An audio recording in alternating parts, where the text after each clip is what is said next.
अस्सलाम वालेकुम। कैसे हैं आप सब? उम्मीद करती हूँ कि आप सब खैरियत से होंगे और अल्लाह का शुक्र है मैं भी ठीक ठाक हूँ। आज मैं आपको वीडियो में सबसे पहले दिखाती हूँ कि यूके में इस वक्त कैसा वेदर है। और इन दिनों क्योंकि मानसून की बारिशें ज़्यादा हो रही हैं तो इन दिनों बहुत ज़्यादा खूबसूरत यहाँ पे मौसम है। तो अभी मैं आपको अपनी विंडो के बाहर से दिखाती हूँ, जितना आपको यहाँ पे आप देख सकते हैं कितना प्यारा व्यू है। अभी जैसे ही बारिश रुकी है तो मैंने सोचा मैं एक नाइस अच्छी सी वीडियो बनाती हूँ और साथ जैसा मौसम है उसके मुताबिक कुछ खाने को हम बनाएंगे मज़ेदार सा। तो जैसा मौसम था ठंडा ठंडा, तो आज मुझे दिल कर रहा था मैं कोई चटपटे से और क्रिस्पी पकौड़े बनाऊं। तो चलिए आज मेरे साथ स्टार्ट करते हैं कि हम आज नाइस और अच्छे टेस्टी पकौड़े बनाते हैं। तो सबसे पहले यहाँ पे मैंने अनियन का तकरीबन, मैंने ज़्यादा अनियन नहीं लिया, यहाँ पे मैं सिर्फ उस अनियन का एक ही मैं पीस ले रही हूँ। उसको आपने स्लाइस की शेप में कट करना है। कोशिश करिएगा स्लाइस उसके बहुत ज़्यादा आपने बारीक नहीं करने, क्योंकि जब वो फ्राई करेंगे तो बिल्कुल फिर एक जैसे कुछ चीज़ सूख जाती है वैसे हो जाएंगे। तो आपने इनको थोड़ा थोड़ा सा मोटा रखना है, ना बहुत मोटा ना बहुत ज़्यादा मोटा और ना बहुत ज़्यादा आपने इनको बारीक करना है।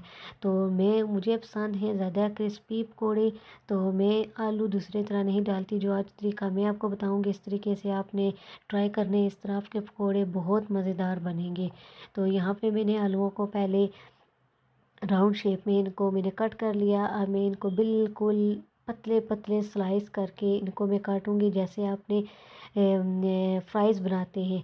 तो फ्राइज़ तो होते हैं थोड़े से मोटे, लेकिन इनको आपने बिल्कुल बारीक बारीक इनको काटना है। तो इससे होगा कि आपका पकौड़ा जो है वो एक खूबसूरत और क्रिस्पी पकौड़ा बनेगा। तो क्योंकि मुझे तो क्रिस्पी है, मैं ज़्यादातर क्रिस्पी बनाती हूँ, इस वजह से यहाँ पे मैंने तकरीबन 2 आलू लिए हैं। तो उनको मैंने पहले इस तरह करके तो फिर बिल्कुल बारीक बारीक स्लाइस में आपने इनको काटना है। जब आप इनको कट कर चुके हैं तो आपने फिर इसको ऐड के साथ प्याज के साथ इसको आपने ऐड करना है। ये दोनों मिक्स हो गए, क्योंकि मैं यहाँ पे मैं सिर्फ 2 आलू और 1 प्याज लूँगी। आप चाहें तो अपनी मर्ज़ी के मुताबिक भी ले सकते हैं, ज़्यादा अगर बनाना चाहे तो। सबसे पहले मैं अब इसमें ऐड करूँगी धनिया पाउडर, उसके बाद थोड़ी सी सूखी मेथी, उसके बाद 1 चम्मच इसमें मैं ऐड करूँगी नमक का। और फिर उसमें मैं यहाँ पे रेड चिली पाउडर नहीं डालूँगी, मैं सिर्फ ये वाली जो जिसे हम कहते हैं चिली फ्लेक्स, वो वाली मैं ऐड करूँगी 1 चम्मच। उसके बाद मैं इसमें ऐड करूँगी तकरीबन 1 से 1.5 चम्मच बड़ा चम्मच बेसन का। तो मेरे जितने भी सारी जो इंग्रेडिएंट वो बिल्कुल सिंपल है, वो कुछ नहीं ऐड करना।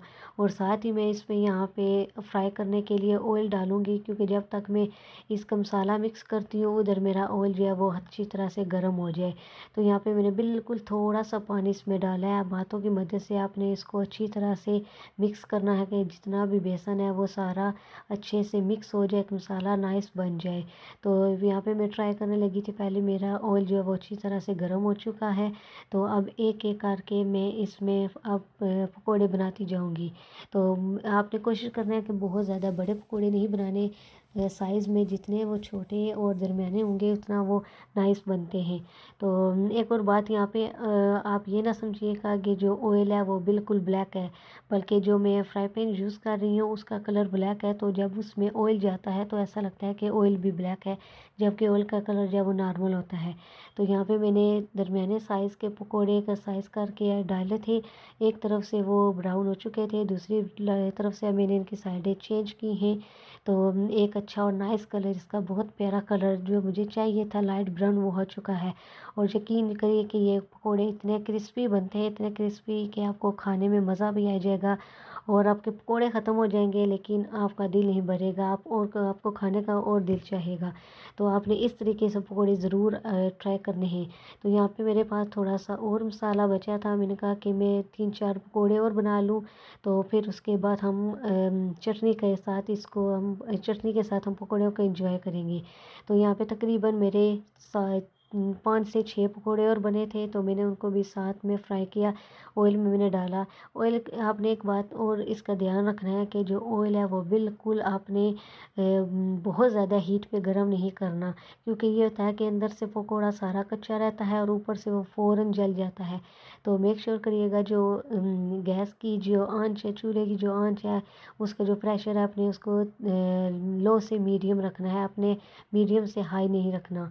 तो यहाँ पे मैं तकरीबन इसे हल्की आंच पे, बहुत ज़्यादा हल्की नहीं लेकिन दरमियानी आंच पे मैं इन पकौड़ों को पका रही हूँ कि वो बाहर से भी क्रिस्पी बन जाएं और अंदर से भी वो अच्छी तरह से बनकर रेडी हो।